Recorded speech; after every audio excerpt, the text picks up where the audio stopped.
여러분, 요즘 유튜브 많이 보시죠? 저도 좀 많이 보는 편이긴 합니다. 아마 안 보는 사람을 더 찾기 힘들 것 같습니다. 최근에 뉴스를 하나 봤는데 우리나라에서 가장 많이 쓰는 어플, 앱이 원래 카카오톡이었는데 올해로 바뀌었다고 합니다.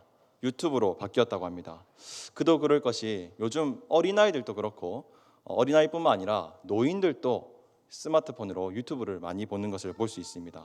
어린 학생들은 예능을 많이 보기도 하고 게임 영상들도 많이 보기도 하는데 또 어른분들도 등산하실 때 보니까 요즘은 라디오기를 안 챙겨가시고 스마트폰으로 또 유튜브로 라디오를 트시고 올라가시더라고요. 뿐만 아니라 또 유튜브로도 음악도 듣기도 하시고 또 요즘은 유튜브로 설교도 우리가 보지 않습니까? 참 유튜브를 많이 보는 그런 시대인 것 같습니다. 여러분들은 유튜브로 주로 무엇을 많이 보십니까? 저는 요즘 바빠서 볼 시간은 그렇게 많이 없긴 한데 그전에는 CBS 방송국에서 하는 새롭게 하소서라는 방송을 제가 항상 챙겨봤었습니다. 왜냐하면 이 새롭게 하소서라는 이 방송에는 다양한 상황과 다양한 환경 속에서 믿음의 삶을 살았던 그런 사람들의 간증이 나오고 있기 때문입니다. 그래서 이 믿음을 지키기 힘든 상황 속에서도 어떻게 믿음을 지키고 있는가, 그리고 어떻게 믿음을 이겼는가, 또 어떻게 실패했는가, 어떻게 돌아왔는가, 그런 이야기들을 제가 들으면 참 위로가 되고 그렇기 때문입니다. 저는 사실 이렇게 믿음으로 살았던 분들의 간증을 들으면 정말 힘이 많이 납니다. 왜냐하면 이 믿음의 길이 사실 홀로 걸으면 외롭거든요. 그런데 그렇게 믿음의 삶을 살고 있는 분들의 이야기를 들으면 이분들도 나와 같은 길을 걷고 있구나, 이런 걸 느끼게 됩니다. 그리고 제가 여기서 끝나는 것이 아니라 그분들이 만났던 하나님과 제가 만났던 하나님을 서로 비교를 합니다. 저분은 저런 하나님을 경험했구나. 저분은 에베네셀 하나님을 경험했구나. 저분에게는 하나님이 여호와 이레 준비하시는 하나님이었구나. 여호와 라파 하나님이셨구나. 이런 것들을 서로 비교하면서 저는 그런 간증들을 듣곤 합니다. 오늘 이 자리에 계신 여러분들에게도 제가 질문 하나를 드리고 싶습니다. 여러분들이 만난 하나님은 어떤 분이십니까? 사랑하는 성도 여러분, 여러분들이 경험한 하나님은 어떤 분이십니까? 당신이 만난 하나님은 어떤 분이십니까? 저는 오늘 엘리야가 경험한 하나님을 여러분들과 나누려고 합니다. 엘리야가 만나고 경험한 그 하나님에 대해서 이야기하려고 합니다. 그래서 오늘 이 말씀을 들으실 때에 저와 여러분에게 찾아오신 하나님을 기억하셨으면 좋겠습니다. 그래서 4,000년 전 이 엘리야를 만나 주신 하나님이 저와 여러분에게도 함께 하시기를 주님의 이름으로 소원합니다. 자, 첫째로 엘리야의 하나님은 어떤 분이신가 따라하십시오. 한 줌으로도 먹이시는 분이십니다. 한 번 더 따라할까요? 한 줌으로도 먹이시는 분이십니다. 그렇습니다. 우리 하나님은 우리를 먹이시는 분이십니다. 그런데 그냥 먹이시는 게 아닙니다. 하나님은 한 줌으로도 우리를 먹이실 수 있는 분이십니다. 하나님은 숫자에 매이신 분이 아니십니다. 하나님은 계산에 매이신 분이 아니십니다. 우리 하나님은 한 줌의 작은 가루로도 우리의 의식주, 우리가 먹고 입고 사는 모든 문제를 간섭하시고 해결하시는 분이십니다. 그분이 바로 우리가 믿는 하나님이십니다. 오늘 본문을 보시면 하나님께서 엘리야를 부르십니다. 그리고 그 엘리야를 한 과부에게 보내는 것을 볼 수 있습니다. 이유는 단순합니다. 과부를 살리기 위해서입니다. 오늘 본문에 보시면 이 당시 굉장히 가물었다는 사실을 우리가 알 수 있습니다. 이 땅은 굉장히 가물었습니다. 그런데 가물어도 너무 심하게 가물어 있습니다. 왜냐하면 3년이 넘도록 비가 오지 않았기 때문입니다. 여러분 상상해 가십니까?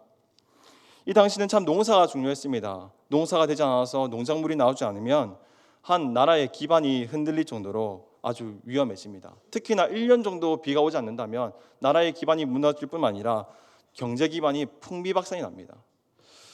여러분, 우리나라 한반도 역사상 가장 힘들었던 시기가 언제인지 아십니까? 여러분들은 6.25 전쟁이 가장 힘들었다, 임진왜란이 가장 힘들었다, 저도 그렇게 생각을 했는데 역사학자들은 그렇게 말하지 않더라고요. 우리나라에서 가장 힘들었던 날은 역사학자들은 경신대기근이라고 말을 합니다. 경신대기근. 이 경신대기근은 조선 현종 때 1년 가까이 발생했던 그런 가뭄입니다. 1년 사이에 조선인 1,000만 명 가운데서 10분의 1, 약 100만 명이 아사했던 그런 사건입니다. 울산 인구가 약 100만 명이 조금 넘어가는데 그만큼의 인구가 굶어 죽었다는 것이죠. 하도 먹을 것이 없어서 천륜을 저버리고 자식을 팔거나 자식을 잡아먹어도 눈을 감아주던 시대였습니다. 기록에 따르면 한 입이라도 줄이기 위해서 자식을 버리거나 강가에 던져버리거나 먹었다는 기록들이 많이 기록되어 있습니다. 여러분, 1년의 가뭄으로도 나라가 이렇게 쑥대밭이 됩니다. 그런데 3년의 가뭄이면 오죽하겠습니까? 하물며 남편도 없이 아들을 길러야 했던 과부로서는 이 3년의 가뭄은 도저히 견딜 수 없는 그런 어려움이었을 겁니다. 근데 그런 과부에게 하나님께서는 엘리야를 보내십니다. 왜 그렇습니까? 과부를 살리기 위해서입니다. 엘리야가 맞닥뜨린 과부의 상황은 너무 좋지 않습니다. 과부는 자신의 처지를 이렇게 표현하고 있습니다. 17장 12절 중반절을 띄워주십시오. 나는 떡이 없고 다만 통에 가루 한 움큼과 병에 기름 조금뿐이라. 내가 나뭇가지를 둘을 주어다가 나와 내 아들을 위하여 음식을 만들어 먹고 그 후에는 죽으리라. 아멘. 얼마나 비참합니까?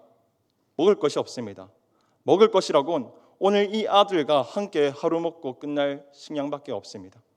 과부의 말에는 희망이라고는 찾아볼 수는 없습니다. 절망만이 가득합니다. 그런데 여러분, 우리가 믿는 하나님이 어떤 분이십니까?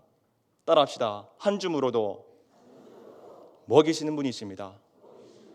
그렇습니다. 우리 하나님은 한 줌으로도 우리를 먹이실 수 있는 분입니다. 우리 하나님은 조그마한 한 줌으로도 우리의 먹을 것과 입을 것과 살아갈 곳을 공급하시는 분이십니다. 요즘 집 없는 사람들은 서러워서 잠도 못 잔다고 하지요. 천정부지도 모르고 올라버린 집값은 지금까지 집을 사기 위해서 열심히 달려왔던 그 가장의 수고를 허망하게 만들었습니다. 어디 그뿐입니까? 이 시대 때 열심히 공부만 하면 된다고 굳게 믿었던 청년들은 하늘을 모르고 오르는 집값 때문에 절망하고 말았습니다. 요즘 그렇게 주식하는 사람이 많다고 합니다. 통계에 따르면 코로나 시기에 주식 신규 가입 고객만 해도 한 해 평균에 4배를 웃돈다고 합니다. 특별히 그 중에서도 20, 30대 신규 가입자는 무려 40%를 넘어간다고 합니다. 실로 엄청난 숫자죠. 그런데 주식은 문제도 아닙니다. 주식만 하는 게 아니기 때문이죠. 비트코인도 하지 않습니까? 이 비트코인 시장이 무려 이 한 해 코로나 시기에 얼마나 많이 사람들이 가입을 했냐면 무려 60%나 가입을 했다고 합니다.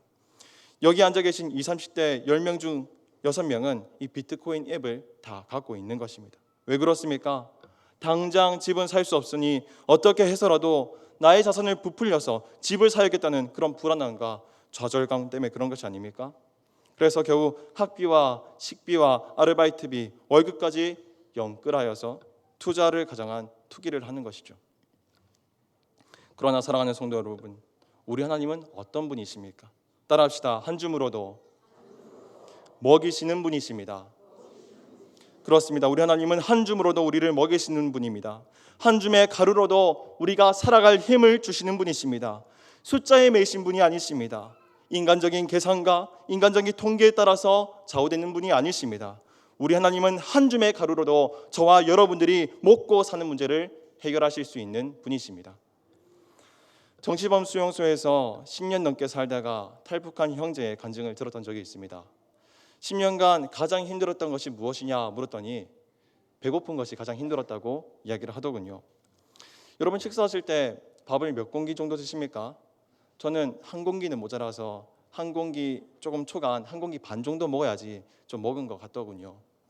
그런데 이 북한에서 10년 동안 정치범 수용소에 있던 이 청년이 북한에서 가장 힘들었던 그 시기 때, 가뭄이 들었던 그 시기 때 배급받았던 그 옥수수 양이 하루에 9알이라고 합니다. 9알.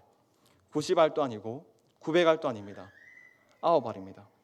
이 9알을 먹으면 이렇게 표현합니다. 딱 숨만 붙을 수 있는 상태가 된다고 합니다. 그냥 하루를 연명할 수 있는, 사실 연명도 할 수 없는 칼로리죠. 그런 상태가 된다고 합니다. 그런데 이렇게 죽어가고 있는 이 남자에게, 이 형제에게 계속 눈앞에 뭔가가 찾아옵니다. 그게 뭘까요? 쥐입니다. 누가 알고 계신 간증을 들으신 분이 있나 봅니다. 네, 쥐입니다. 그래서 이 청년은 이 10년 동안 쥐를 계속 잡아먹습니다. 그것도 하루만 주시는 게 아니라 매일매일 10년 동안 하루도 빠지지 않고 쥐를 공급해 주셨다는 그런 간증을 들었습니다.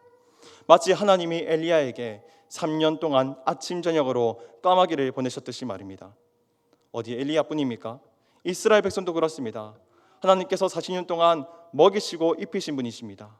40년 동안 만나와 메추라기를 공급하시고 불과 구름 기둥으로 인도하셨으며 40년 동안 그들의 옷을 단 한 번도 해지지 않게 하셨던 분이십니다. 오늘 초등 1부에서 우리 아이들에게 제가 나눴던 말씀이 오병이어 말씀이었습니다. 이 오병이어 말씀에 보니까 어린아이의 도시락, 물고기 떡 5개와 물고기 2마리, 이걸로 2만 명이나 되는 많은 사람들을 먹이시는 사건을 보게 됩니다. 그것을 아이들에게 믿음을 가지라고 저는 가르쳤습니다. 사랑하는 성도 여러분, 우리가 주일학교 때 배웠던 이 오병이어의 말씀의 그 신앙이 우리는 어디 갔습니까? 우리의 그 믿음은 어디로 사라졌습니까? 사랑하는 성도 여러분, 여러분들을 지금 두렵게 하고 절망하게 하는 것은 무엇입니까? 당장 먹을 것과 입을 것과 그리고 내가 살아갈 것으로 걱정하고 계십니까? 미래에 대한 불확실함으로 좌절하거나 절망하고 있지는 않습니까? 그러나 우리 하나님께서는 그런 것들을 초월하시는 분이십니다.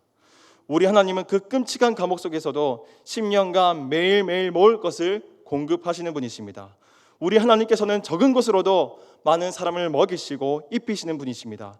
절대 여러분들을 내버려 두시는 분이 아니십니다. 혹시 이 자리에 계신 분들 중 가운데 내 안에 미래를 향한 두려움과 좌절감으로 힘겨워하는 분들이 계십니까?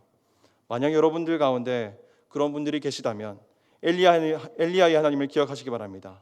우리 하나님은 한 움큼의 가루와 조금의 기름으로도 우리를 먹이시는 분이십니다. 이 사실을 믿으시길 주님의 이름으로 소원합니다. 두 번째입니다. 엘리야의 하나님은 어떤 분이신가? 따라합시다. 한 줌으로도 살리시는 분이십니다. 한 번 더 따라합시다. 한 줌으로도 살리시는 분이십니다. 그렇습니다. 우리 하나님은 우리를 살리시는 분이십니다. 우리를 죽도록 내버려 두시는 분이 아니십니다. 단순히 우리의 의식주만 해결해 주시는 분이 아니십니다. 우리 하나님은 우리가 죽고 우리의 사는 문제를 해결하시는 분이십니다. 아까 함께 읽었던 12절의 말씀 후반부에 과부는 이렇게 말하고 있습니다. 띄워주십시오. 함께 읽겠습니다. 띄워주십시오. 네. 나와 내 아들을 위하여 음식을 먹고 그 후에는 죽으리라. 아멘. 죽으리라고 말을 하고 있습니다. 그렇습니다. 이 여인은 죽음을 생각하고 있습니다. 3년간 지속되는 가뭄으로 희망을 잃었습니다. 다른 계획은 없습니다. 그저 이 고통이 이제는 끝나기를 간절히 바라고 있을 뿐입니다. 이젠 아들과 조촐한 최후의 만찬을 즐기고 어둡고 외로운 죽음만을 기다리고 있습니다. 하나님은 이런 여인에게 엘리야를 보내십니다. 그런데 엘리야의 대답이 좀 이상합니다. 우리 13절 말씀을 함께 읽어보겠습니다. 13절 말씀 띄워주십시오. 중간에 읽어보겠습니다. 시작. 두려워하지 말고 먼저 그것으로 나를 위하여 작은 떡 1개를 만들어 내게로 가져오고 그 후에 너와 내 아들을 위하여 만들라. 아멘. 가만히 띄워주십시오. 보면은 먼저라는 말과 나를 위하여라는 말이 보이시죠? 여러분 뭔가 좀 이상하지 않습니까? 사실 엘리야의 대답은 그렇게 좀 일반적인 대답은 아닙니다. 죽겠다고 하고 있는 이 여인에게 사실 위로의 말을 건네거나 떡을 사다가 먹여야 될 것 같은데 엘리야의 대답은 오히려 먼저 나를 위하여 떡을 만들어 오라 이렇게 말을 하고 있습니다. 일반적인 대답이 아니죠. 그런데 여러분 한번 바꾸어 생각해 보십시오. 인간의 생각이 아니라 하나님의 생각으로 이 문제를 보십시오. 인간의 눈이 아니라 하나님의 시선으로 이 문제를 바라보십시오. 그러면 이 상황은 180도 바뀌게 됩니다. 우리 하나님이 어떤 분이십니까? 한 줌으로도 우리를 먹이실 수도 있고 우리를 살리실 수도 있는 분이십니다. 예, 우리 하나님은 한 줌으로도 우리를 먹이신 분입니다. 하나님에게 기적은 사실 아무것도 아니란 말입니다. 당장 이 17절 전체 문맥만 보더라도 우리 하나님은 가뭄을 주실 수도 있고 가뭄을 거두어 가실 수도 있습니다. 당장 비를 내리시게 할 수도 있고 비를 오지 않게 하실 수도 있습니다. 동시에 우리를 죽이실 수도 있고 당장 우리를 살리실 수도 있는 분이라는 것입니다. 그런 하나님이 이 사르밧 과부가 꼭 쥐고 놓지 않고 있는 뭔가를 내려놓게 만드십니다. 그게 뭘까요? 바로 가루 한 줌입니다. 그녀의 생명을 이어갈 유일한 수단을 내려놔라, 포기하라 말씀하고 계십니다. 왜 하나님은 이 가루 한 줌의 이 과부의 유일한 과부가 생명을 이어갈 수 있는 유일한 수단을 내려놔라고 말을 하고 있을까요? 그것은 내 생명은 내게 달렸다는 것입니다. 내 생명은 네 손에, 네 한 줌에 달린 것이 아니라 내 손에 달렸다는 것을 말씀하고 있는 것입니다. 나 하나님 여호와의 손에 달렸다는 것을 말하는 것이죠. 여러분, 우리 하나님은요, 한 줌으로도 우리를 살리실 수 있는 분이십니다. 그런데 하나님은 내가 지금 살려고 붙들고 있는 이 가루 한 줌을 하나님께 기꺼이 드릴 때에 우리의 생명까지 살리실 수 있는 분이십니다. 이 사실을 믿으시기를 주님의 이름으로 소원합니다. 통계청에 따르면 코로나가 발생했던 2020년 이 한 해 대한민국 사망률이 사실 우리가 높을 것 같지만 사실 더 떨어졌다고 합니다. 왜냐하면 우리가 마스크를 워낙 잘 쓰고 다녔더니 사망률이 더 떨어졌다는 것이죠.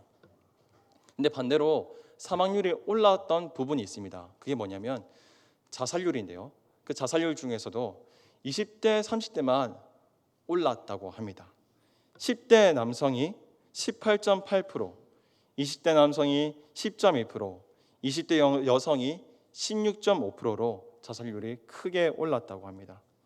왜 이런 현상이 계속 나타납니까? 전문가들은 이렇게 말을 합니다. 코로나19 사태가 계속 장기화가 되니까 실업과 취업난으로 이렇게 됐다는 것입니다.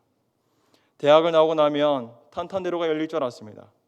곧 직장에 취업해서 부모님께 효도도 할 수 있을 거라 생각했습니다. 사랑하는 사람과 결혼할 수도 있을 거라 생각했고, 화려하지 않지만 형편에 맞는 집을 구해서 내 부모가 그러하셨듯 나도 아름다운 가정을, 자식을 키울 수 있을 거라 생각했을 겁니다. 그러나 코로나 상황은 이 20대, 30대가 버티기에는 어려웠던 것 같습니다.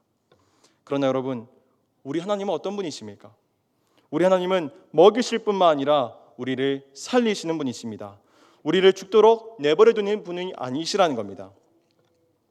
오늘 본문 다음에 벌어질 사건은 과부의 아들이 죽는 사건입니다. 이 아들은 과부에게 삶의 유일한 희망이었습니다. 아무 소망 없는 이 세상 속에서 그 여인이 살아갈 수 있는 유일한 희망, 유일한 소망이었습니다. 그나마라도 살 수 있는 그 아이의 웃음을 보면은 살 수 있는 그 여인의 마음이었죠. 그런데 이 가뭄이 그 아이의 생명까지 앗아가 버렸습니다. 하늘이 무너져 내리는 것만 같습니다. 더 이상 소망이 없는 것만 같습니다. 그러나 우리 하나님은 어떤 분이십니까? 한 줌으로도 살리시는 분이십니다. 우리 하나님은 한 줌 같은 그 과부의 아들을 살리시는 분이십니다. 이 고단한 시대를 살아가시는 여러분, 오늘 나의 하루를 절망스럽게 하는 것이 무엇입니까? 당장 나의 미래를 불안하게 하고 절망케 하고 죽음까지 생각하게 하는 것은 무엇입니까? 가정의 문제가 나를 두렵게 합니까? 취업의 문제가 나를 두렵게 합니까? 그러나 여러분, 우리 하나님은 한 줌으로도 우리를 살리십니다. 이것을 믿으시면 아멘으로 말씀하시기 바랍니다. 우리가 가진 그 한 줌, 내가 놓지 못하는 그 한 줌을 주님께 맡길 때 하나님은 우리의 생명을 살리십니다. 우리 고린도전서 1장 18절 말씀을 함께 읽어보겠습니다. 십자가의 도가 멸망하는 자들에게는 미련한 것이요 구원을 받는 우리에게는 하나님의 능력이라. 아멘. 여기 말씀해 보니 이 세상은 십자가의 도가 미련한 것이라고 말을 하고 있습니다. 그래서 세상 사람들은 십자가의 도가 아닌 물질의 도, 인맥의 도, 학벌의 도를 따라 살아가려고 합니다.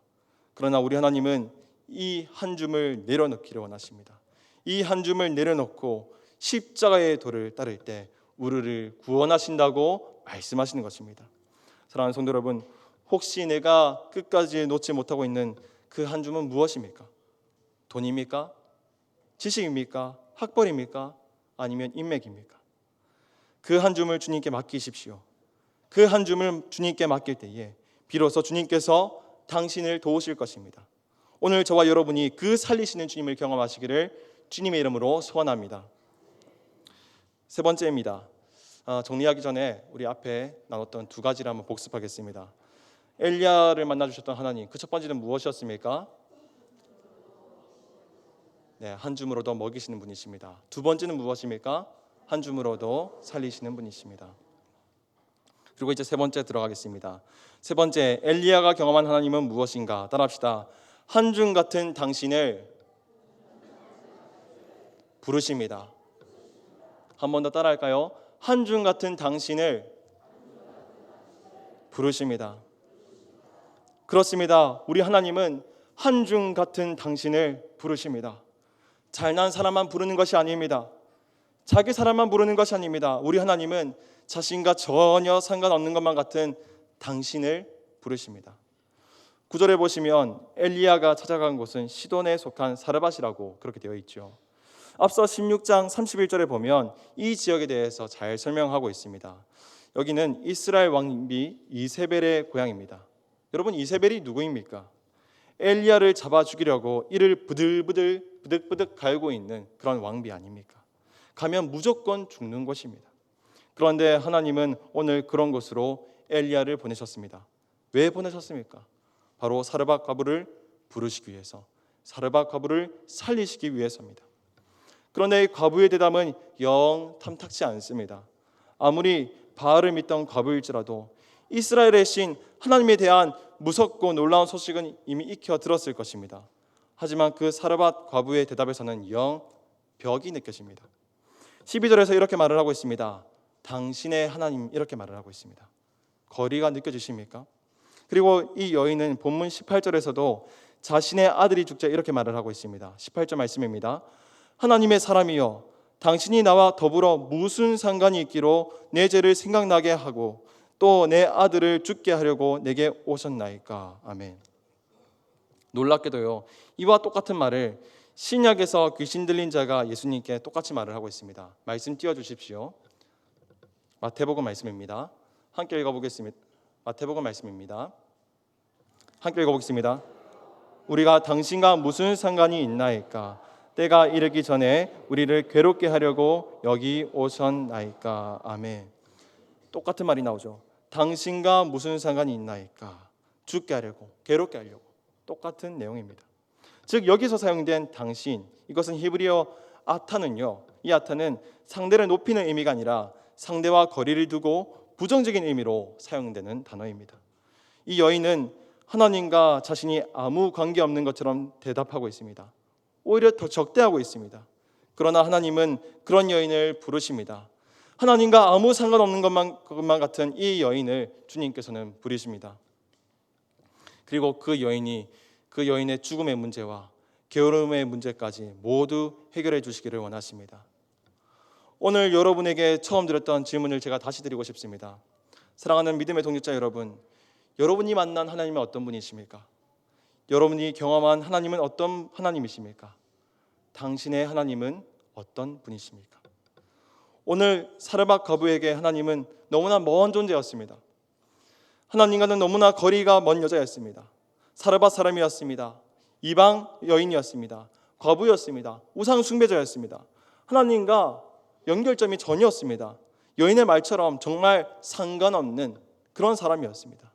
그런데 하나님은 그런 아무 상관없는 여인을 굳이 부르십니다. 왜 그렇습니까? 하나님은 한 줌 같은 당신을 부르시기 때문입니다. 여러분, 그가 가지고 있는 것이라곤 그저 한 줌의 가루뿐이었습니다.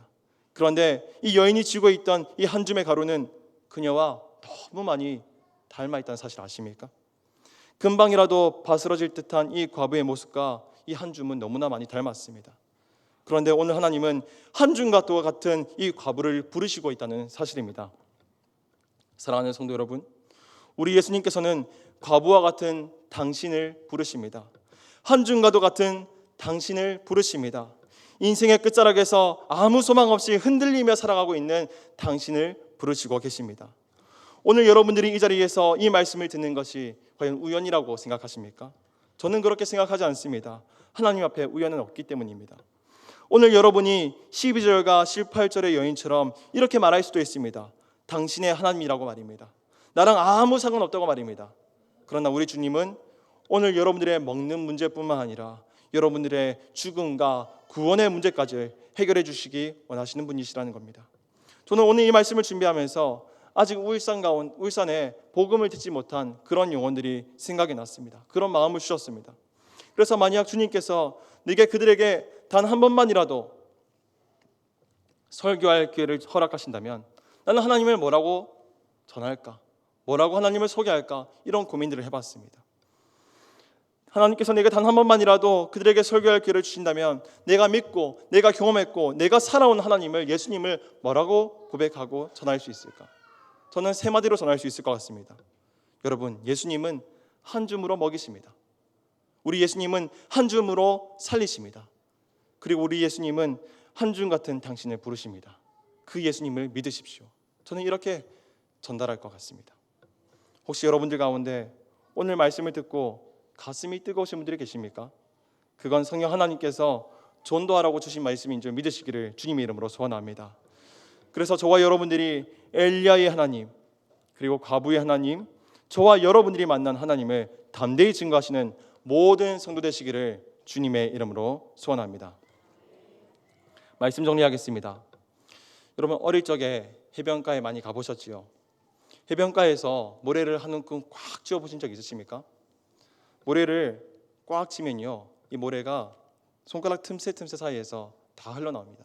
내가 꽉 붙잡으면 붙잡을수록 모래는 더 흘러나옵니다. 이것이 우리의 인생입니다. 파도 한 방에 사라지기도 하고 바람 한 방에 힘으로 치면 흩어져 버리는 게 우리의 인생입니다. 그러나 우리가 꽉 붙잡으려고 하고 있는 이 한 줌, 그것을 주님께 기꺼이 드리시는 저와 여러분 되시기를 주님의 이름으로 소원합니다. 양옆을 바라보시면서 우리 인사합시다. 한 줌을 포기합시다. 한 번 더 인사할까요? 한 줌을 드립시다. 그래서 한 줌 포기하시고 그 한 줌을 주님께 기꺼이 드리시는 저와 여러분 되시기를 주님의 이름으로 소원합니다. 이제 들은 말씀을 가지고 기도하시며 나아가겠습니다.